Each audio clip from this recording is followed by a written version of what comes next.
આજથી રાજ્યમાં ઉનાળુ વેકેશન બાદ શૈક્ષણિક કાર્યનો પ્રારંભ થયો છે અને બાળકોને વિદ્યાર્થીઓની સેફટી અને સુરક્ષાને લઈને જિલ્લા શિક્ષણ વિભાગે આરટીઓ અને પોલીસને પરિપત્ર કર્યો છે, જે બાદ પોલીસ અને આરટીઓ વિભાગે સ્પેશિયલ ડ્રાઈવ શરૂ કરી છે। બનાસકાંઠામાં કેપેસિટી કરતાં વધુ વિદ્યાર્થીઓને બેસાડનાર વાહનો સામે દંડકીય કાર્યવાહી કરવામાં આવી રહી છે। રાજકોટની ઘટના બાદ અત્યારે સરકાર છે એક્શન મોડમાં આવી છે, ને જેને લઈને પાલનપુરમાં આરટીઓ અને પોલીસ અધિકારીઓ સાથે જે છે તે તમામ પ્રકારની જે ચેકિંગ હાથ ધરવામાં આવી છે। બાળકોની સુવિધાને લઈને અત્યારે જે પોલીસ અને આરટીઓ દ્વારા ચેકિંગ હાથ ધરવામાં આવી છે, જેને લઈને આ એક બસ છે ને જે આ બસને ડિટેન કરવામાં આવી છે, તે આપણી સાથે બસના ડ્રાઈવર છે ને સીધી જ એમની સાથે વાત કરશું। કાકા, શું કરશો? આજે બસ ડિટેન કરવામાં આવી છે, શું કારણ? આપ સાહેબ કહે છે કે એનો ટેક્સ ખલાસ થઈ ગયો છે, એવી મને ડ્રાઈવરને મને ખબર નથી કે આનો ટેક્સ પૂરો થઈ ગયો એવો।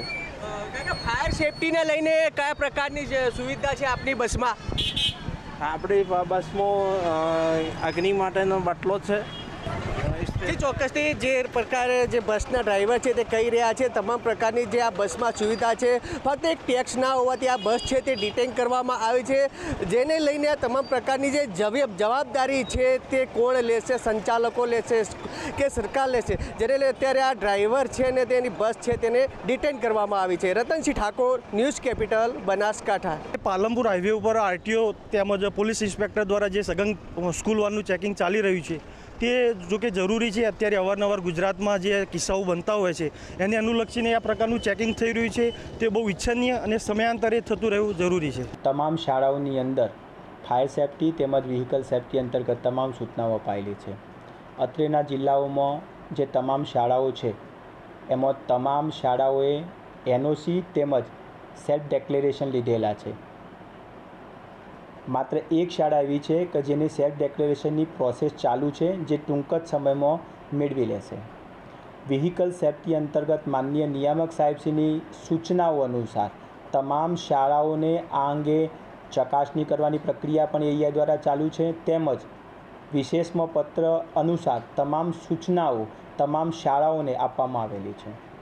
અત્યારે કહેવાય કે સોશિયલ મીડિયામાં પણ આપણે જોયું હશે કે બાળકોના સુરક્ષાને લઈને આપણે વખત પરિપત્રો કર્યા છે। માન્ય વાહન વ્યવહાર કમિશનરશ્રી તથા પોલીસ દ્વારા પણ વખત સૂચનાઓ આપવામાં આવેલી છે, પરિપત્રો થયેલા છે, જેના માટે વચ્ચે ડ્રાઈવ પણ કરવામાં આવેલી હતી। છતાં પણ આજે સ્કૂલનો પ્રથમ દિવસ હોય, આજે જે પણ પ્રાઇવેટ વાહનો છે તેના ઉપર એક ડ્રાઈવ ગોઠવવામાં આવેલી અને અર્લી મોર્નિંગે ચલનો ઇસ્યુ કરવામાં આવેલ છે, જે પ્રાઇવેટ વ્હીકલમાં વિદ્યાર્થીઓને બેસાડીને એમની સુરક્ષાને બેફામપણે લઈ જાય છે એમના માટે।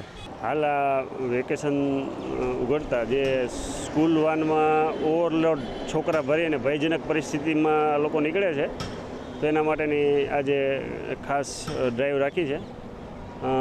ઓવરલોડ બાળકો ભરીને જે લઈ જતા જે આ સ્કૂલ વાન અને બસીસ છે એના ઉપર આજે અમે તથા આરટીઓ સંયુક્ત રીતે દંડની કાર્યવાહી કરીએ છીએ।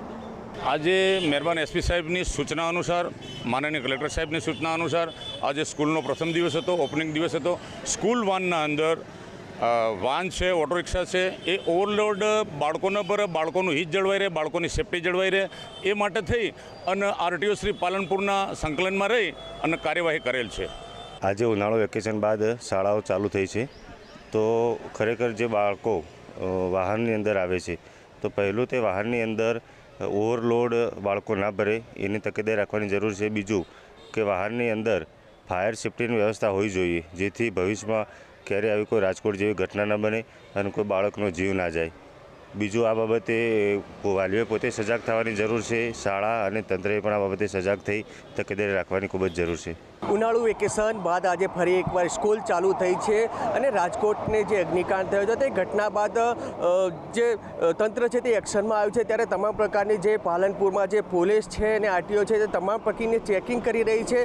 ચેકિંગ બાદ જે જોખમી મુસાફરી કરતા જે વાહન ચાલકો તેના ઉપર કાયદેસરની કાર્યવાહી કરી રહી છે, ત્યારે જે પોલીસ અને આરટીઓ અધિકારી સાથે મળીને તપાસ કરી રહ્યા છે, જેને લઈને અત્યારે જે પ્રકારે તમામ પ્રકારની જે ચેકિંગ થઈ રહ્યું છે અને ત્યારે અત્યારે ન્યૂઝ કેપિટલ ટીમ છે તે રિયાલિટી ચેકમાં પહોંચ્યું છે, ત્યારે તમામ પ્રકારની જે પ્રક્રિયા ચાલુ છે. અને અત્યારે જે રાજકોટની ઘટના બાદ અત્યારે જે સ્કૂલના વિદ્યાર્થીઓ છે તે બાળકો કઈ રીતની મુસાફરી કરી રહ્યા છે, વાહન ચાલકો કઈ રીતે ભરીને લઈ જઈ રહ્યા છે, તેની તમામ પ્રકારની જે પોલીસ દ્વારા છે તે અત્યારે ચેકિંગ ચાલુ કરવામાં આવ્યું છે.